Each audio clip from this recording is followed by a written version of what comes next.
Un'interessante iniziativa, una serie di incontri dedicati all'8 marzo, da ora fino appunto alla giornata della Festa delle Donne. Sì, anche quest'anno abbiamo voluto confermare la settimana dedicata alla celebrazione della Giornata Internazionale della Donna, perché come liceo abbiamo avviato già da qualche anno un percorso di sensibilizzazione alle tematiche femminili che è sfociato già nella costituzione dell'associazione per la parità di genere, associazione scolastica, che è la nostra Virago, che già da qualche anno si occupa di approfondire attraverso articoli, podcast e altro materiale divulgativo la condizione femminile. Quest'anno la settimana è dedicata a varie tematiche che partono appunto dall'analisi quest'oggi degli stereotipi di genere come generalizzazione di un contesto, di un comportamento che poi determina un contesto nell'ambito del quale purtroppo poi si genera violenza,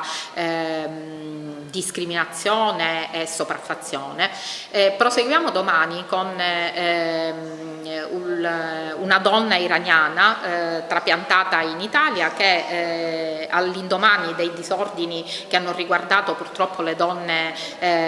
in Iran ha pubblicato una lettera alle figlie nella quale racconta in qualche modo qual è la sua visione delle donne iraniane e qual è stata la sua trasposizione fotografica appunto della figura femminile, che sembra che sia in contrasto con quella che noi guardiamo nell'intimità della casa e con quella che noi vediamo all'esterno. Proseguiamo poi promuovendo ancora una volta le STEM al femminile, perché è importante promuovere nelle studentesse, soprattutto in un liceo scientifico come il nostro, tutte quelle facoltà che fanno riferimento alle scienze, alle discipline, alle tecnologie, all'ingegneria e alla matematica, che ancora vedono una ridotta partecipazione delle ragazze, e lo facciamo cercando di promuovere la sensibilizzazione verso i soggetti preposti a progettare borse di studio a favore delle ragazze, a garantire un approccio più facilitato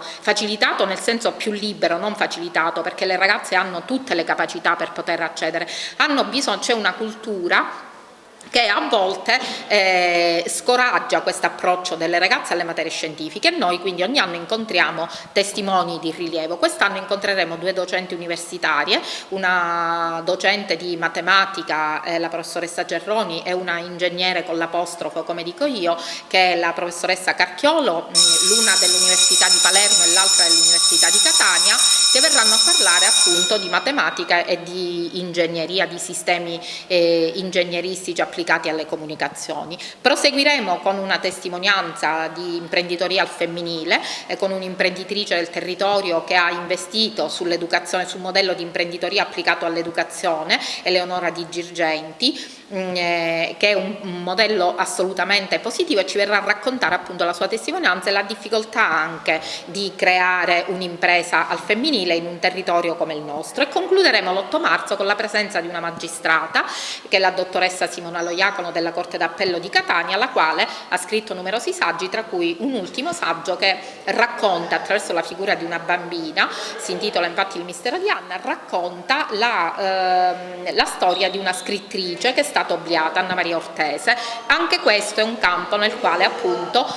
ancora il divario di genere è sentito, ed è importante sensibilizzare per questo le studentesse. Naturalmente il tutto sarà impreziosito dalla costante presenza delle nostre ragazze di Virago.